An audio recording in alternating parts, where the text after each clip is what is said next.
Welcome to Peter and Ruffy's football show, and through the summer months we like to stay on air, Ruffy. We like to give everyone just a little flavour of the legends of football, and it doesn't get any better than our legend sitting on the chair at the moment, and it is of course former Scotland boss Craig Brown, and of course you've had a long association with Craig. Yes, certainly have. Not as in a managerial career. I think we just missed each other, but we were in Mexico together. Part of the Mexico World Cup, which was a tremendous occasion. Unfortunately, we didn't do particularly well. But no, it's great to be part of that kind of setup, isn't it, Craig? And it's disappointing that we haven't been there for a long, long time. You know, you obviously would have had a chance to spend quite a bit of time with Craig in Mexico, because we ran into Graham Sharp as well, and he also warmed the bench with you. So you get a chance to maybe chat to Craig for a while. Yeah, well, fortunately enough, myself and Graham Sharp were out with the squad of substitutes, so we were given most of the mundane jobs to do, and but it was still a remarkable experience, and for any footballer to go to that occasion, as Craig will tell you, it's just, I mean, the disappointment thing is the failure of it, because you feel as if you've let everybody down, and you know everybody's right behind you and you're so far away. And that's a disappointing thing about it. Yeah, from an 86 perspective? Yeah, from 86. But you must have been used to it by then, because you let the whole nation down in 78. You managed to repeat that in 82. He's let us down in 3 World Cups, isn't he? He's let the nation down. But listen, I've got to tell you this, and I must ask you this, because obviously we want to talk about Scotland, but what I really want to talk about as well, which I'm not for a minute suggesting not a younger generation don't know it, but as a footballer in the early days, I love the fact that, you know, when you were at Dundee, boy, Dundee had a fantastic side. There were a squad of players. You must have been sitting there every day thinking, this is unbelievable.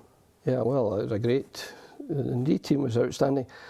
You know, the late Bob Crampsey used to say he thought, and this would offend people, but I'm not trying to, I'm just quoting Bob, that the Dundee team that were in the semi-final of the European Cup were a better team than Celtic, who won the European Cup. That was Bob Crampsey's view. I'm not so sure, but you know, Dundee had to beat the German champions 8-1 at Dens Park in the European Cup. I mean, and in those days, the European Cup, it wasn't the Champions League. Only one team from each country. So FC Cologne were the German champions, and they came over and to go to Brussels and beat Anderlecht, the Belgian champions, 4-1 away. Yeah. I mean, things like that. I mean, Dundee got to the semi-final, and that tells you that they must have been, in fact, I'm biased, but they were a very, very good football team. Yeah, I mean, I read a great book, In Search of Gilzean. Yes. And boy, I mean, he was a player and a half. Who else was there? Rhyme off some of the names. Well, I can truly give you the team. It was before Bert Slater came, he was a European goalkeeper, but it was Linney, Hamilton and Cox, Seath, Ewan, Wishart, Smith, Penman, Cousin, Gilzean and Robertson. And that was the standard team, and I was the next guy. If there was anyone hurt, I got a game. So, you know, they only used 15 players to win the league. And, you know, included in that season, that would be the season 61-2, down to Ibrox and win 5-1. I mean, that's the kind of team that they had. Yeah. Did you get a medal? Yes, I got a medal. I was the 12th number of, you know, I was next in you still got it? The count, yeah. Next in the count. I was going to say, we see all the massive crowds at Rangers and Celtic. What would the top crowd have been at Dundee then in the heady days? The Dens Park held, I think, 29,000-30,000. That was all, because it was, even they were standing and it was packed. I think the average attendance was 21,000 when they won the league, which sounds pretty low. But when you think of Dens Park then, you know, it was a packed-in stadium, and you know, it could have done with refurbishment then. Yeah. Still could now, although they've got a couple of new stands, you know, and very appropriately called one the Bob Shankly and one the Bobby Cox. So they're the two main men, the manager and the captain. Yeah. And what about, I mean, of course, Rangers as well.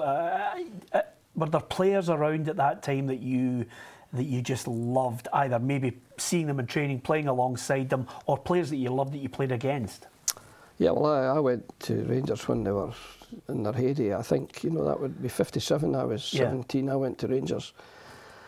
And we're in that dressing room, you know, and we were all in the one dressing room, and we were pegged alphabetically. So, Baird, Sammy Baird, Baxter, Brown, Hussey, Caldo. You know, I'm with three legends in the V-Boy, and Sammy Baird, after a few days training, I'll never forget this, son, did you win a competition to train in the team? And I think, I don't think I'm doing too well here. But, you know, what I remember, and I was privileged to be asked to write, because I was, Jim Baxter was the next peg to me. The difference in play was enormous. But because when he was signed, I was a young boy getting treatment for my knee in the treatment there, and I was the only guy he knew when he came, and he was nervous, believe it or not, Jim Baxter from Wraith Rovers, you know, and a big, huge transfer fee, you know, I think that was about 20,000 or 25,000. And Scott Simon's taking him around, and I'm on the treatment table, so I had a wee chat with him, and I was the only guy he knew when he came. So I became quite friendly with him, and that's my claim to fame. But I don't know how it came about, but I was asked to write the foreword for his recent book called Slim Jim. Yeah. And I tried to remember the humorous stories. I could do a whole evening of stories from those days, but you know, Baxter used to be very fun. I used to jump when we used to run and wearing spikes around the track. Wow. And they would jump and Davy can hear the saying, "Hey, what are you doing?" "I'm up there for one of Sammy Baird's long passes." You know, he always had a line, and the same would be after the game. There was always banter between Baxter and Hubbard. Yeah. Now, Hubbard had finished by the time, but Hubby was an old legend boy in the reserves, helping boys like myself. And I remember he used to say, Hubby would come in and say to Baxter after a game, even if it wasn't, there was 72,000 out there, 342. And Baxter, what are you talking about? How do you know? How do you know there was 72? He says, I was counting them, waiting a pass from you. You know, I always remember, but I think the best Ibrox story, the outside right was Willie Henderson, and the outside left was Davy Wilson. I was a young boy, I was never in the team. I never got one game for Rangers, 3 years there, never in the first team. But you knew them all, and there was a Hamilton brigade, you know, the Shearers and the Calders and the Baileys. They all came from Hamilton, so I was in the car. And we picked up wee Davy Wilson at Cambuslang, so the patter was good. Davy was injured, and he was replaced at this time by a guy called Bobby Hume. Now, it was well known, Bobby Hume was the first guy in Scotland to wear contact lenses. So on a Friday, the team would go up, and it was just 11 players, and that's 12th man. And there was the team, and wee Willie had been in the Daily Record in the morning. Henderson to get contact lenses, because wee Willie was kind of blind, you know. And if this was a big event, big story. So, of course, everybody knew the first player in Scotland with them was the reserve outside left, Bobby Hume. So the groundsman comes in, Davy McLeod, the soft hat, very important. And he always gave his opinion on the manager's team, and all the boys would listen. So he says, I don't believe it. He says, Henderson, McMillan, Miller, Brand and Hume, 2 blind wingers. I don't know whether to line the part the Mora or put curb stains along the side. I remember all these stories, so when I was asked to do the introduction for, I thought I'll churn out some of the golden oldies from my time at Ibrox, which was it was a very happy time, although I was permanently injured. And I went on loan to Dundee and I got the move eventually. Yeah, I mean, I've got to ask you, Baxter, special. Were you looking and thinking how just brilliant. Amazing as a footballer? He was a very shy, nervous lad when he came, and of course, very soon he was the king of Glasgow, not just of Ibrox, and but a very amiable guy, and decent and kind and full of fun. You know, he used to mimic the manager. And there was one I remember in some of the Scotland squad, big Neil Cooper from. Big tatty from out. He could mimic every manager. But Jim used to do that, and you know, he would actually go behind the manager's back while he was doing a team talk and shake things. And when the manager went out, he would continue the talk. But it was on the pitch where he was absolutely brilliant. Yeah. You know, world class. Oh, I think so. The control of the ball and the arrogance. Yeah. He never lost possessions. He never gave it away. You wouldn't want him to be in a defensive battling team, but you want to give them the ball and say when you go. What was your most enjoyable time as a player, Craig? It'll surprise you. Probably when I was playing junior. You know, I had 1 year junior football when I was a good youth and boy player. And, you know, I'm proud to say I played with the 2 men who have held the European Cup up. I played with Billy McNeil in the Scottish schools and youth team, and the next year I played with Alec Ferguson. And I was a year young when I was in the team. Billy played, and Billy and I were in the Scottish Schoolboys International under 18. And Billy tells everybody we beat England 3-0 at Celtic Park, you know. And then the following year, Alec Ferguson was in the team.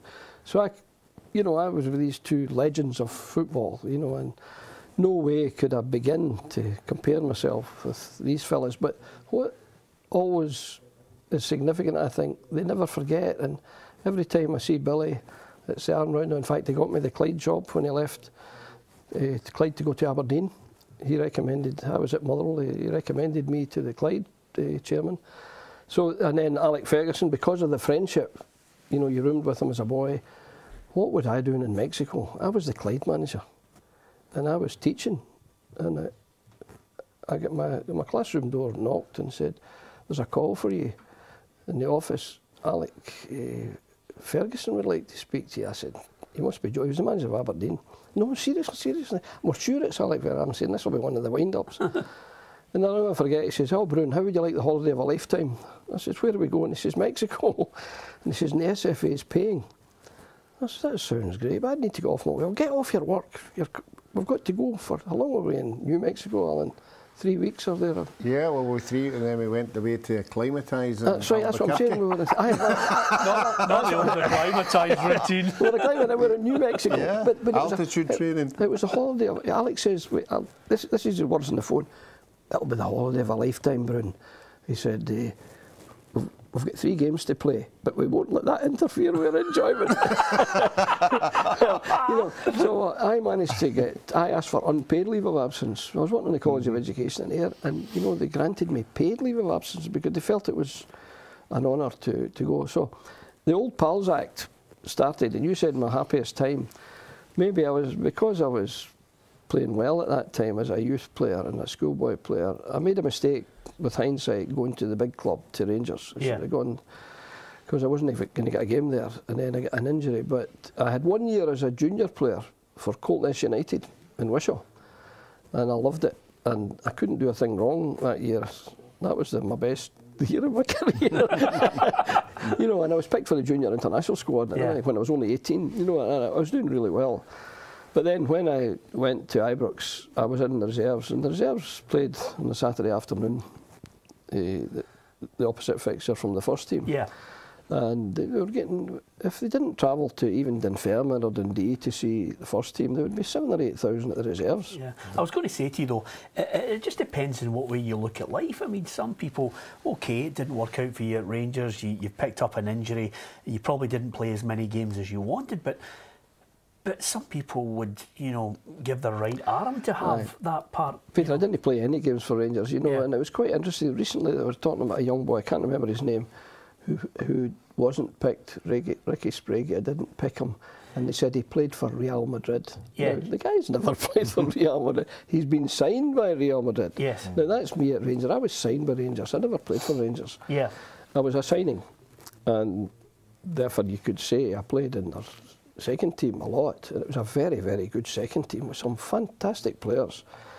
And even when I went to Dundee and initially went into the reserves, they had players like Doug Cowie in the reserve team. I mean, fantastic footballers. And the Rangers reserves were full of... Ian McCall was just finishing, and Harold Davis, Johnny Hubbard. These legends were in the second team. Yeah. Helping the boys, and they did help the boys. Can I ask you though, do you feel, you know, and it's again, you know, sometimes... you know, you mentioned the phrase the Old Pals Act, but in essence, that phone call changed your life? Probably, yeah, it did, because after going to Mexico, when we came back, Alec was offered the job. Now, I don't think it's an exclusive, but I think it'll be in his... While we were there, the Arsenal job was up and the Tottenham job was up, and both clubs made representation to Alec. And he was lying in the sunbed in Santa Fe saying, I might be going, he's still the Aberdeen manager, I might be going to Arsenal or Tottenham. Now, I think one director of Arsenal said to a Tottenham director, we're getting Alec Ferguson. No, and both clubs panicked and thought we're going to be left in the lurch here, so they went and got a manager each. I think George Graham went to Arsenal and Ardiles, I think, went to, so Alec, a few months later, September, October, Manchester United were doing poorly, and I think Gordon Strachan recommended him to Martin Edwards. Is that right? That's what happened. That was Alec. That's the sort of chronology of it anyway. But yeah. I think he could have, had he said when he was going to the World Cup, I want to go to Arsenal, he'd have been there, or I want to go to Tottenham. But he was considering his options at that point, and I think he had indicated to both of them, I'll tell you, after the World Cup. Wow. And after the World Cup, he was back to Aberdeen. And of course, everything was superb. And you know, when you hear the stories of how well they played and the organisation there, and of course I worked with Archie, who worked with Alec, and you know, you pick up so much. But we didn't see a hairdryer. I didn't see a hairdryer once in Mexico. No, the thing I remember about Mexico is when Alec was in charge, obviously, and the Aberdeen boys were there, Willie Miller, Alec McLeish, and I have to state, and this was a complete 14 minutes before any game was kicked in all series, and Alec Ferguson took the theory that we should enjoy ourselves, we shouldn't relax. And we'd said to Willie Miller, what's Alec like? And he went, this is going to be a nightmare. You know, he's so hard, and we won't get out, we won't get this, there'll be curfews at 10 o'clock. And we were going, oh, this is shocking. And I remember after the first training day, he stopped the bus and he went, right, lads, he said, I want us to go out and have a few beers, 12 o'clock curfew. We were looking at Alec Miller and going, fantastic. Next day, he stopped the bus. It was curfew 11 o'clock tonight, just don't go over the score. And this was every night for 4 nights. And see, when Friday came and he stopped the bus, I was sitting beside Kenny Dalglish, and Alex stopped the bus and he said, right lads, he says, I don't want you to go out the night. And Kenny Dalglish went, oh, thank heavens for that.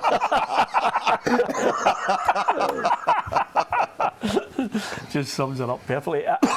Listen, we could talk forever and a day about these things, but I don't want to miss out on you as the manager of Scotland. What was your favourite game where you thought, this is it? Well, you know, I was with the SFA for 16 years, and 8 of them I was the assistant.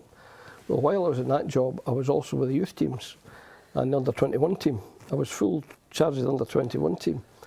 So, you know, probably the biggest game, I was in the World Cup final with the youth team at Hampden. You know, that was an amazing tournament, that. And is this with the Nigerians? No, we played Saudi Arabia. Yeah. We played Saudi in the final. Yeah.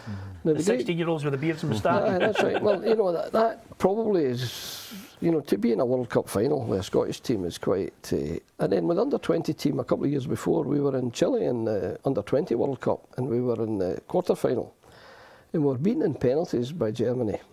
West Germany it was. Wee Bertie was in charge of them. We were very unlucky. We missed a penalty. Wee Joe McLeod. Don't hold it against him from the Dundee United, wee Joe. But a penalty did us in that tournament.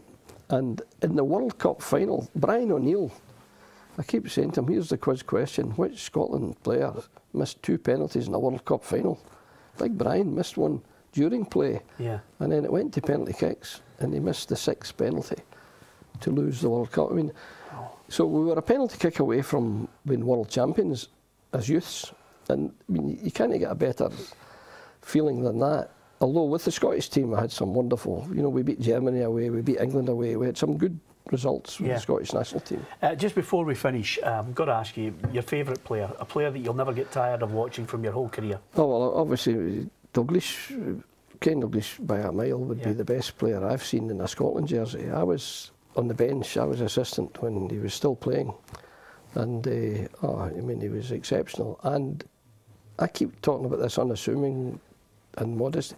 Kenny was the most willing guy. You ask him to do anything in a game and in training, he did it. There was no big time Charlie about Kenny Dalglish. Yeah, absolutely. He's my all-time hero, and that's why we've got him on the back wall there, Craig. Oh, aye, absolutely is. It's been a joy. Craig Brown's been our guest on Peter and Ruffy's football show. Join us for more legends in the series, and hopefully enjoy them talking football. From Ruffy and myself, good night.